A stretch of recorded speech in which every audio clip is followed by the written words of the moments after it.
আবারও চলে আসলাম মাছ নিয়ে। আমি প্রায়ই মাছ রান্না করি, আর আজকে রান্না করব দেশি ছোট কই মাছ।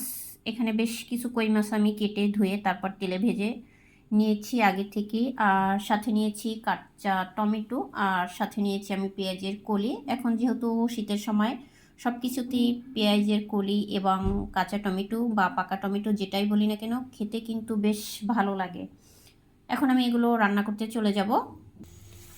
মাছ ভুনা করার জন্য আমি এখানে মশলা আগে থেকেই কষিয়ে নিয়েছিলাম।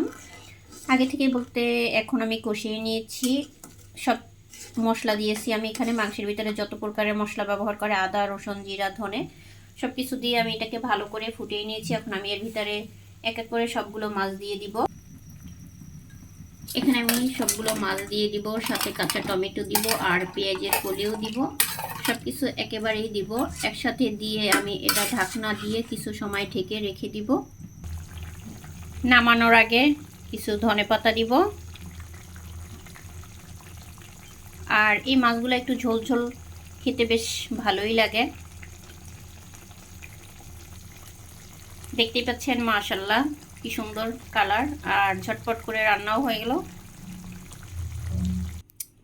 ব্যাস হয়ে গেল দেশি কই মাছ সাথে পেঁয়াজের কলি আর টমেটো দিয়ে গরম গরম ভাতের সাথে খেতে বেশ, গরম গরম ভাতের সাথে গরম গরম কই মাছের ঝোল। আলহামদুলিল্লাহ, খেতে কিন্তু অনেক মজা হয়েছে।